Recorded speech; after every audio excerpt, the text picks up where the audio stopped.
Mais merde, préviens quand tu passes, parce que bon, là, c'est un peu gênant, quoi.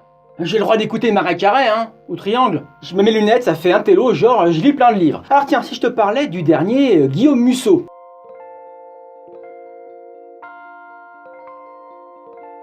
Voilà Musso, alors je sais, je te fais le coup chaque année, et chaque année je viens te narguer avec mon édition collector dédicacée. Ah, c'est tout moi ça, hein. Je lis de la série noire, hein, du roman noir qui tâche, hein, écoute du métal, du death metal, et j'aime bien Guillaume Musso et chiale devant Grey's Anatomy. Alors bon, je n'ai pas lu beaucoup de Musso, hein. À la base, c'est pas ma came. Mais La fille de Brooklyn m'a scotché, hein. On pourrait comparer à une sorte de Harlan Coben, hein. La fille de Brooklyn, c'était un roman fluide avec des rebondissements et de bonnes idées pour maintenir du suspense. Il y a trop de suspense. Hein, de créer de la surprise.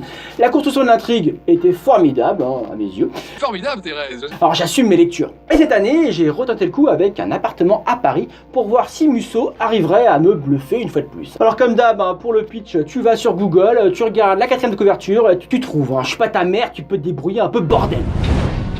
Alors pour cette chronique, je vais essayer de faire abstraction du nom de l'auteur. Musso a en effet de nombreux adeptes et autant de détracteurs. Alors on va commencer par ce qui m'a plu, ce qui veut dire qu'il y a des choses qui m'ont moins plu.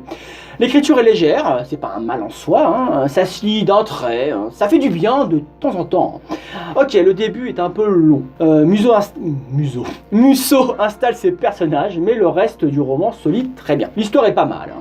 À chacun de ses livres, hein, il nous fait partager une de ses passions ou de ses admirations, et Un appartement à Paris ne déroge pas à la règle. Autre point positif, pas de fin surnaturelle, alors attiré par les cheveux. Ça, je déteste ça.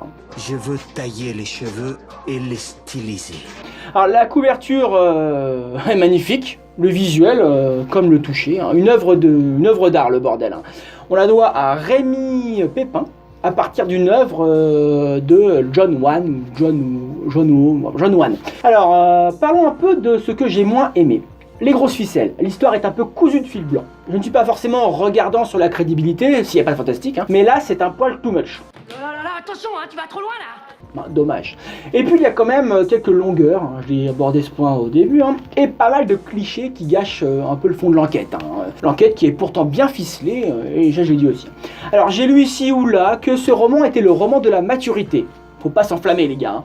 Alors ce qui est drôle, qu'est-ce qu'on se marre, c'est les gens qui ont aimé Un appartement à Paris sont ceux qui n'ont pas aimé La fille de Brooklyn et vice versa. C'est un peu comme moi avec Gilles Le Gardinier. Je l'ai découvert avec Le Premier Miracle, que j'ai adoré, mais les fans de Gilles aiment moins ce roman plus thriller. Alors j'arrête de dire des trucs trop intelligents parce que sinon je vais encore perdre la moitié de mes abonnés. Donc vous l'aurez compris, une lecture en demi-teinte, hein, mais ça reste un bon livre. Nouvelle petite rubrique en fin de vidéo, l'instant pub. Alors qu'est-ce que c'est que cet instant pub? Une petite rubrique, j'ai dit, un peu fourre-tout, où je renvoie vers une chaîne YouTube, un blog, un compte Twitter, enfin, bref. Aujourd'hui, je vais vous parler du blog Anaïs Serial Lectrice. Le nom parle de lui-même. Anaïs, la proprio du blog, est donc une grande lectrice de polar et thriller. Elle lit une centaine de bouquins par an. Respect. Avec une préférence pour les auteurs français et surtout islandais. Alors ces avis ne se résument pas à 3 lignes griffonnées en 10 minutes sur un coin de table. Non, elles sont excellentes, objectives, argumentées et superbement écrites. À la lecture, on devine direct le cursus littéraire. Bref, un blog à ajouter dans vos bookmarks.